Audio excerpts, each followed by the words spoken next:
We are back in the Visitors' Challenge Cup, and we have a French derby here between on the Berkshire station Cercle Nautique de France and the Société Nautique de Monaco, and nearer to us Aviron Grenoblois, and they have very quickly got very close each to the other, and the umpire is involved. That classic challenge, the crew nearest the island naturally feels they want to steer away from the island. It pushes them into the other crew, and then that has a knock-on effect on the other crew. So we see this repeatedly, and it's something that crews, I'm sure, are aware of coming into the championship, but can't seem to override. I mean, it's when you're a home person and you train at Henley, then you have the advantage, because then they seem to be much better at managing that, and they're used to rowing next to the island. But anyway, back on track, back on course here. It's a sort of composite crew, the Cercle Nautique and the Société Nautique 4 from Monaco, as it says in the name, and the Cercle Nautique de France, who row out of Neuilly-sur-Seine, just west of Paris. And it is they who trailed early and still trail as we rejoin a little further up the river the Aviron Grenoblois crew, who train some 250-300 miles northwest of Monaco, obviously in Grenoble, southeastern France, capital of the French Alps, on the Isère River, and who have about a length's advantage here. I did spend some time looking at their club website today and recalling my A-level French to try and make sense of it. And they're very, very excited to be here, the folk from Grenoble. Henley, nous voilà, they said, here we are, Henley. And talked about their journey to cette mythique regatta, this mythical regatta, dans la banlieue chic londonienne. Wow, you've done your homework, haven't you? Well, I've tried. Très bien.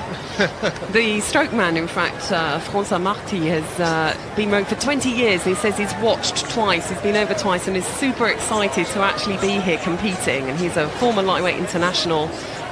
So, you know, for him, he'll be even happier that he's going to get to compete another day by the looks of it. I mean, they look definitely superior now, and they'll be so pleased to have one over their neighbours, as it were, and looking smooth and, you know, relaxing, nice and long there, powering it down, again getting ready, thinking about getting that rhythm so that they can get safely through this and be ready for the challenges to come. An oddity in a sense that they should travel basically the whole breadth or length of France and another 150 miles into England, and then face relatively near neighbours. How fantastic that we are able to offer them the venue and such a splendid regatta that, of course, they wouldn't perhaps be able to compete with, dare I suggest. But, you know, that's the uniqueness of Henley. People want to come and race here. You know, if it's a derby, wherever it is, then you know it's going to be fierce. So there'll be an extra pleasure for them in being so dominant here. And your words are only borne out, Kath, by what else I read on the Grenoble website, which essentially described coming to Henley as reaching the promised land. That's or right. Perhaps the promised water. Yeah, a dream. It's a dream. I think that's what the bowman described it as. It's a dream for every rower in the world.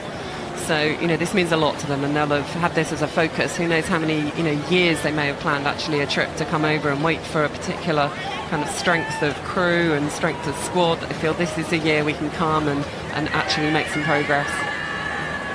And not so very long ago we saw Cambridge University beating Alemannia from Hamburg in this event, and Grenoble, when they win here, will be able to line up in the quarterfinals in the last 8 against Cambridge University, which again I'm sure will be a great thrill for them, because of course the boat race resonates globally, and for them to line up against the famous light blue will mean an enormous amount.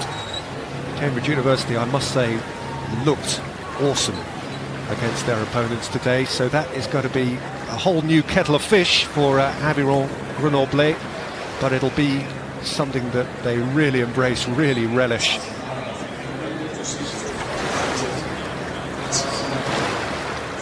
It's like the steering, that crew behind isn't helping them at all. They'll be probably in the wash now. They've kind of moved into the middle. I think they've really struggled sort of all the way down in this Cox's crew to get the steering right in that crew. That won't have helped their speed using the rudder that much, but you can see the Grenoblois crew are absolutely dominant here, and you know, there's good experience. These guys have got some junior experience, lightweight international experience, a former under-23 international here, so you know, and they've been winning national championships in France, so huge experience, and brilliant to see them now bringing it to Henley and showing us what they can do. Good luck.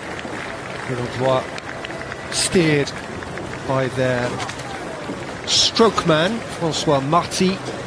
The France-Monaco crew steered actually out of the bow by Mathieu Montfort.